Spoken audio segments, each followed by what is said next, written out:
இறைவன் திருவடியை கணமும் மறவாதிருப்போம். இந்த பதிவில் திருப்பாணாழ்வாருடைய மேன்மையும் பெருமையும் பற்றி பார்க்கலாம். குல வேற்றுமைகளும் அதனால் பிறரை சிறுமைப்படுத்தும் இழிவான செயல்களும் காலந்தோறும் தொடர்ந்த வண்ணம் உள்ளது. ஆழ்வார்கள் காலமும் இதற்கு விதிவிலக்கல்ல. பாணர் குலத்தோர் இசை வல்லுநர்களாக பெயர் பெற்றிருந்தனர். பாண் எனும் இசைக்கருவியை இசைப்பவர்கள் பாணர்கள். இவர்கள் கடவுளர்களையும் அரசர்களையும் பாடி மகிழ்விப்பவர்கள். பிற்காலத்தில் எப்படியோ பாணர் குலம் தீண்டுதற்கு ஆகாத குலம் என்று தள்ளி வைக்கப்பட்டது. திருப்பாணாழ்வார் பாணர் குலத்தில் பிறந்து உறையூர் அருகேயுள்ள திருக்கோழி கிராமத்தில் வாழ்ந்தார். விஷ்ணுவின் ஸ்ரீவத்சத்தின் அம்சமாக பிறந்தவர். பெருமாள் மேல் பக்தி பூண்டு இசையால் அவருக்கு ஆராதனை செய்து மகிழ்வார். உலக இன்பங்களை நாடாது இறைவனையே நாடும் மனம் படைத்தவராக திகழ்ந்தார். இறைவனை பற்றி அவர் பாடும் பண் பார்ப்பவர் கேட்பவர் நெஞ்சத்தை கொள்ளை கொண்டு பக்தியில் லயிக்கச் செய்தது.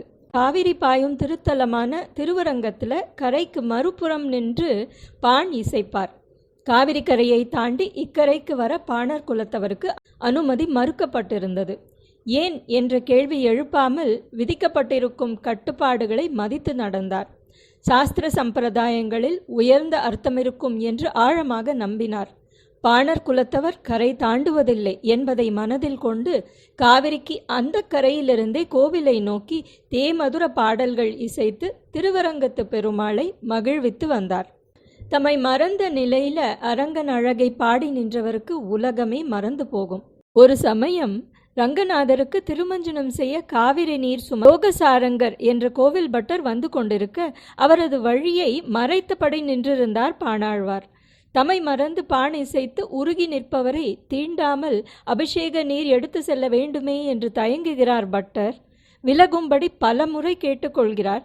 தம்மை மறந்து இசைத்து கொண்டிருந்த பாணரோ அதை கவனிக்கவே இல்லை. பாதையை விட்டு விலகாததால் பட்டர் செய்வதறியாது திகைத்தார். பின்னர் வெகுண்டார். திருமஞ்சனம் செய்ய நீர் கொண்டு போகும் வேளையில் பாணரை தீண்டினால் சுத்தமும் ஆச்சாரமும் கெட்டு போய்விடக்கூடும் என்று கருதி அவரை விலகச் செய்ய கீழிருந்த கல்லை பாணர் மீது எறிந்தார். அந்த கல்லோ பாணரின் தலையில் பட்டு ரத்தம் வழிந்தது. அதை கவனிக்காமல் அர்ச்சகர் அரங்கனுக்கு அபிஷேகம் செய்ய புறப்பட்டார்.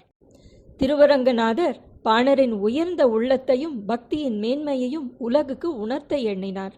திருமஞ்சனம் செய்ய ஆலயத்துக்குள் நுழைந்த அர்ச்சகரோ திடுக்கிட்டார். அரங்கநாதன் சிலை திருமேனியிலிருந்து குருதி கொட்டி கொண்டிருந்தது. எந்த இடத்தில் பாணருக்கு கல் எறிந்ததால் குருதி வழிந்ததோ அதே இடத்தில் சிலாமூர்த்தியிலிருந்து குருதி வழிந்து கொண்டிருந்தது. செய்வதறியாது கண்ணீர் பெருக்கினார் பட்டர். தாம் இழைத்தது பெரிய குற்றமோ என்று வருந்திய பட்டரின் கனவில் அன்றிரவே பெருமாள் தோன்றி பாணரின் உயர்வை உணர்த்தும் பொருட்டு பாணாழ்வாரை அர்ச்சகர் தமது தோளில் சுமந்து திருக்கோவிலுக்குள் வரும்படி ஆணையிட்டார். மறுநாள் காலையில் ஓடோடி வந்து நடந்ததை கூறி கனவினை எடுத்துரைத்து ஆழ்வாரை சுமந்து செல்ல அனுமதி வேண்டி நின்றார் பட்டர். பாணரோ தாம் குலத்தால் தாழ்ந்தவர் என்றும் தம்மை சுமந்து செல்வது முறை அல்ல என்றும் வாதிட்டு மறுக்கிறார். வேறு வழியின்றி பாணரை வலுக்கட்டாயமாக தோளில் சுமந்து செல்கிறார் பட்டர். கோவிலுக்குள் நுழைந்தவர் தன் நிலை மறந்தார். எப்பேற்பட்ட பேரு என்று உள்ளம் நெகிழ்ந்தார். மாலவனின் எழில் கண்டு பிரமிக்கிறார். அரங்கனின் அங்க அழகை விவரித்து பாடல்கள் பொழிந்த வண்ணம் இருந்தன. திருப்பாதம் தொடங்கி ஆடை, மார்பு, கழுத்தழகு, வாயழகு, கண்கள், முழு மேனி அழகு என்று ஒவ்வொரு அங்கமாக அழகை வர்ணிக்கும் இவரது 10 பாசுரங்களும் அமலநாதிபிரான் என்று அழைக்கப்பட்டு திவ்ய பிரபந்தத்தில் சேர்க்கப்பட்ட முத்துக்கள். 10ஆம் பாசுரமாக கொண்டல் வண்ணனை கோவலனாய் வெண்ணை உண்ட வாயன் என் உள்ளம் கவர்ந்தானை அண்டர்கோன் அணி அரங்கன் என் அமுதினை கண்ட கண்கள் மற்றொன்றை காணாதே என்றார். மேக வண்ணனை வெண்ணை உண்ட கண்ணனை உள்ளம் கவர் கள்வனை அரங்கனை அமுதை போன்றவனை கண்ட கண் பிற ஒன்றை காணுமோ காணாது என்றவாறே பெருமாள் திருமேனியுடன் ஐக்கியமானார்.